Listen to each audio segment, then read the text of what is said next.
Hi there! What are you doing? Oh, we were just choosing which world of sci-fi we would like to live in. So, which will be the perfect world for your adulthood? Personally, I will be choosing the Clockwork Orange the rest of my life. I love that book, especially the main character. When I get older, I will marry a guy just like him.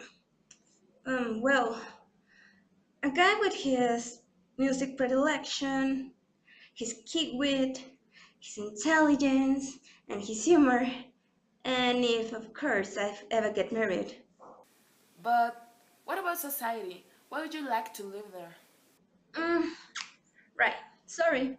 I don't know, I just like the idea of using science as a pacific way to correct crime. I mean, in the book, there is a cure for people who practice violence as if it was a mental disease. And by the way, it's quite simple, you know? They just have to watch a series of images with a lot of violence and destruction while they get injected with a formula that makes them sick and disgust. For what purpose? That's my point. Their main purpose was to make the body associate the images and the actions with those feelings. So by the time they try to commit a crime, they will be suffering a lot of pain throughout all their bodies. And it's fair enough for me, since death penalty would not be necessary, and while a new Pacific mentality rises, the gender violence and all the stuff related with human destruction will have gotten reduced to zero. It's okay, it's pretty good for me. It can work somehow, but I would like to live in the Hunger Games world.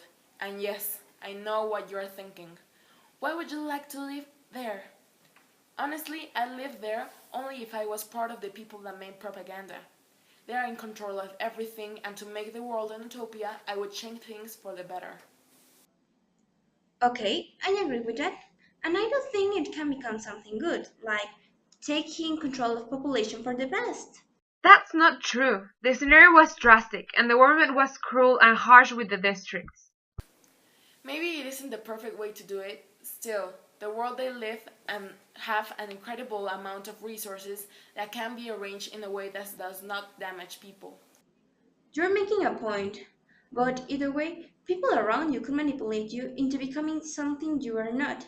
And even if it is good, you can't have that much power or control over someone. It's bad. I completely agree with you, Marta. And then, I think that since the population already has an ideology of how things are, it can be difficult to change it. Therefore, they would be against the government even if you give them what they want, which could be great. Well, everything you're saying is true. However, I think that if you let them do or have whatever they want, this place will be a chaos.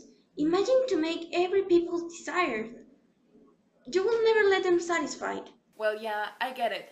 Sometimes that wouldn't be good for the government, and if it was, we will be definitely talking about an utopia. And honestly, you'd need to change a lot of things to make the Hunger Games that way.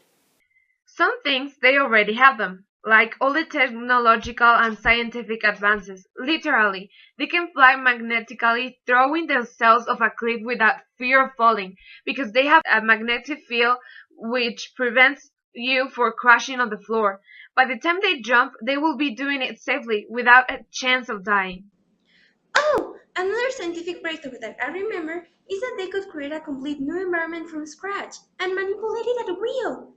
Unfortunately, it was the Hunger Games arena. Man, they should have a lot of pressure to create it. Yes, by the way, I think that it was quite difficult to prepare it. Just imagine, they only have 1 year to change and develop a whole new environment, and the organizers have to have it ready for the Hunger Games. But not all the technology was good with people. I mean, don't you remember the tracker jackers? Those engineer was created by the Capitol. I mean, if they stung you, they could kill you or choke you to madness. But it's the same, they were poisonous. Now that we're analyzing, this sounds to me more like a complete dystopia than an utopia. Nevertheless, a dystopia with socio-political issues and economic inequalities. Well, guess it's my turn.